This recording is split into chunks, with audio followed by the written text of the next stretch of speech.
Hello dear students, आप सभी लोगों का पुनः स्वागत है मेरे YouTube channel Abhishek Tiwari sir 111 में। आज फिर से एक चर्चा उत्तराखंड के आगामी परीक्षाओं को लेकर के एमसीक्यू क्वेश्चन के साथ है। लगातार मैं अभी कुछ वीडियोस के माध्यम से आपको एमसीक्यू क्वेश्चन पर फोकस करा रहा हूँ। उत्तराखंड के प्रश्नों की एक श्रृंखला मैं आप लोगों को देने का काम कर रहा हूँ। आप उसे अच्छे से पढ़िए, समझिए, मैनेज करिए। इसी श्रृंखला को आगे बढ़ाते हुए आज फिर से कुछ महत्वपूर्ण क्वेश्चनों के साथ पूर्व परीक्षाओं से संबंधित आने की संभावना वाले क्वेश्चनों के साथ फिर से हमारी एक चर्चा का विषय है। आइए समझते हैं। जैसे अगर सबसे पहले इसमें पॉइंट देखा जाए कि निम्नलिखित में से कौन महर्षि वाल्मीकि की तपस्थली थी। महर्षि वाल्मीकि की तपस्थली कौन सी है? प्रश्न है आपसे, महर्षि वाल्मीकि की तपस्थली कौन सी है? और इसके अंतर्गत आपका जो मेंशन किया है वो किया है आपका लैंसडाउन। एक मिनट है, ये किया है आपका लैंसडाउन, आपका लैंसडाउन है, पिंसर महादेव है, कोट महादेव है और ज्वाला देवी मंदिर है। तो ये आपका महर्षि वाल्मीकि की तपस्थली जो पड़ेगी वो पड़ेगी आपका कोट महादेव में। कहाँ पड़ेगी? कोट महादेव। तो इसका सही आंसर आएगा कोट महादेव। अगले प्रश्न की तरफ चलते हैं। अगला प्रश्न कह रहा है कि उत्तराखंड में कौन से जनपदों का समूह भूकंपीय स्थिति के अनुसार सर्वाधिक सक्रिय संवेदनशील क्षेत्र है? वैसे अगर देखा जाए तो हमारा पूरा उत्तराखंड जो है वो संवेदनशील स्थिति का भाग है, और उसमें भी अगर सक्रिय संवेदनशील स्थिति का भाग कह रहा है तो उसमें ऑप्शन से दे रखे हैं अल्मोड़ा और नैनीताल, देहरादून और उत्तरकाशी, बागेश्वर और चमोली। उपरोक्त में से कोई नहीं। तो इसका सही आंसर आएगा बागेश्वर और चमोली अत्यधिक संवेदनशील क्षेत्र के अंतर्गत शामिल है। अगले प्रश्न की तरफ बढ़ते हैं। उत्तराखंड के किस जिले में 7 फरवरी 2021 को ऋषिगंगा ग्लेशियर के फटने से प्राकृतिक आपदा आई थी? ऋषिगंगा ग्लेशियर फट गया था जिसके कारण से प्राकृतिक आपदा पैदा हुई। चंपावत, हरिद्वार, रुद्रप्रयाग और चमोली। तो इसका सही जवाब आएगा आपका, कहता है चमोली। तो चमोली में ऋषिगंगा ग्लेशियर में ये हादसा हुआ था और इसका सही आंसर बटेगा आपका चमोली में। अगले क्वेश्चन की तरफ हम लोग मूव करते हैं। भूकंप जोन 5 के अंतर्गत उत्तराखंड राज्य के कौन से जिले आते हैं? तो आपका दे रखा है चमोली, अल्मोड़ा, चंपावत और ये सभी। तो इसका आंसर सीधी सी बात है, मैंने आपको बताया कि उत्तराखंड जोन 5 के अंतर्गत ये तीनों जिले जो है आपका दिखाई दे रहे हैं। इसी प्रकार से अगले प्रश्न की तरफ मूव करते हैं। मालपा भूस्खलन के समय राहत अभियान के लिए कौन सा ऑपरेशन चलाया गया? ये भी प्रश्न काफी इंपोर्टेंट है। और ऑपरेशन ब्लू एंजल हो गया, ऑपरेशन केदार हो गया, ऑपरेशन सूर्या होप हो गया, ऑपरेशन राहत। तो इसका सही जवाब आएगा ऑपरेशन ब्लू आपका एंजल, इसका सही जवाब आता हुआ दिखाई देगा। अगले प्रश्न की तरफ मूव करते हैं।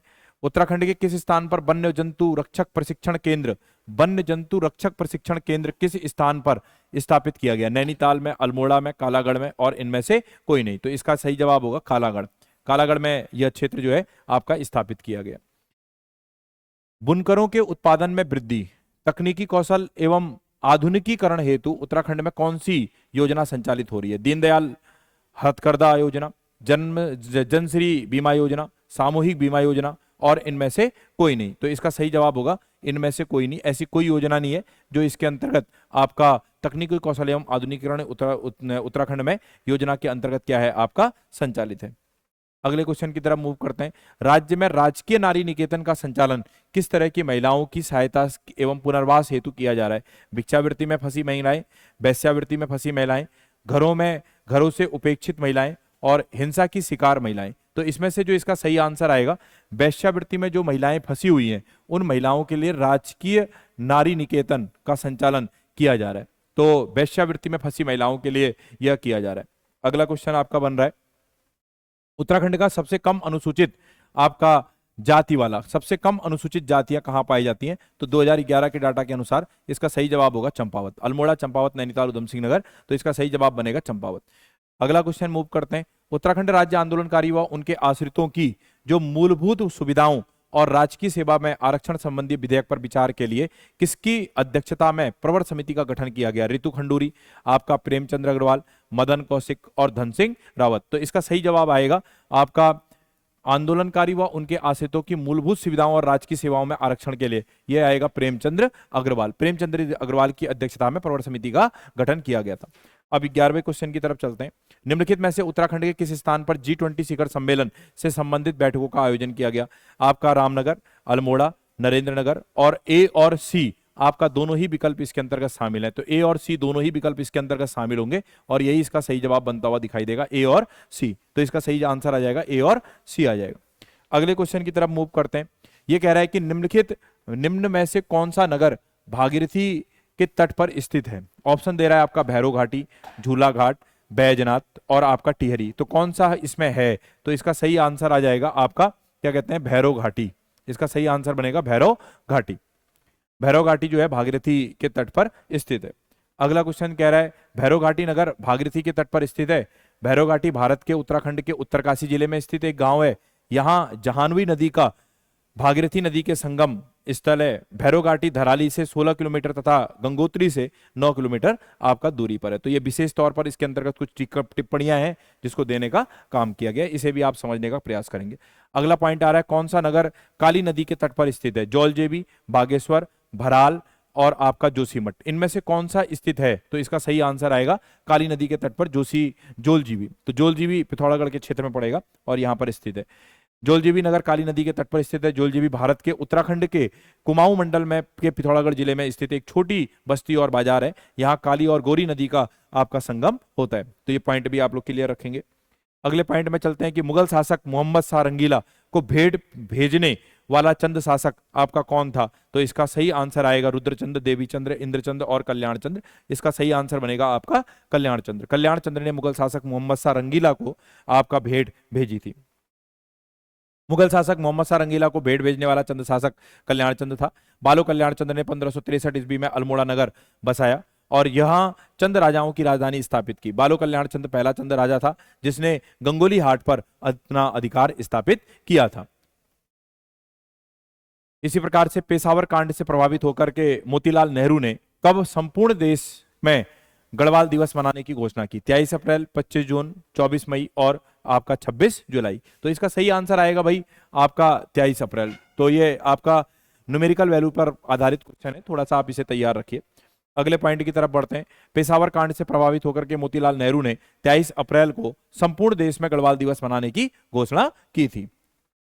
किस शताब्दी में के उत्तरार्ध में कन्नौज के मोखरी राजवंश ने नागों की सत्ता समाप्त कर उत्तराखंड पर अपना अधिकार कर लिया? ऑप्शन है 5वीं, 6ठी, 7वीं और 9वीं। तो इसमें सही आएगा आपका 6ठी। तो आपका सही जवाब बनेगा 6ठी शताब्दी में के उत्तरार्ध में कन्नौज के मोखरी राजवंश ने नागों की सत्ता समाप्त कर उत्तराखंड पर अपना अधिकार किया।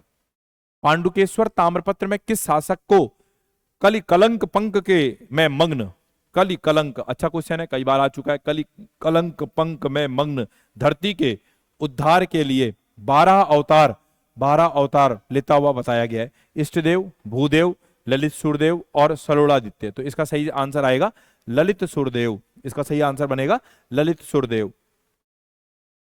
इसी प्रकार से उत्तराखंड के प्रमुख राजनीतिज्ञ बीसी खंडूरी का जन्म किस जिले में हुआ था? हमारे पूर्व क्या कहते हैं मुख्यमंत्री बीसी खंडूरी जी का जन्म पूछ रहा है कि किस जिले में हुआ था? टिहरी, गढ़वाल, चमोली, देहरादून और इसका सही आंसर आएगा अल्मोड़ा। तो इसका सही आंसर बैठेगा देहरादून। देहरादून जिले में इनका आपका जन्म हुआ था। तो इसका आंसर बैठेगा आपका देहरादून।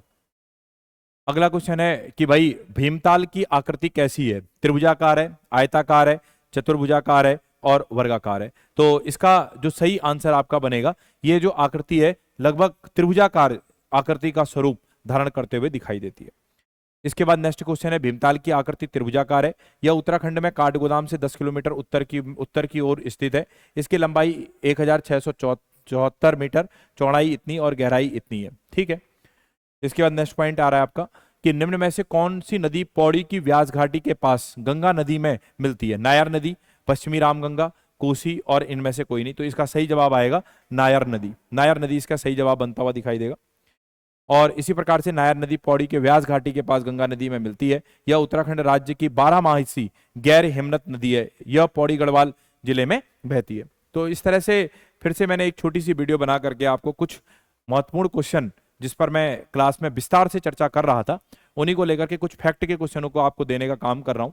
आप इनको अच्छे से पढ़ें, समझें और नहीं आने पर इसे कॉपी में राइट डाउन करके इसको इकट्ठा करने का प्रयास करें। तो इन्हीं सब चीज़ों के साथ पुनः आपको शुभकामनाएं। जय हिंद, जय भारत, जय उत्तराखंड।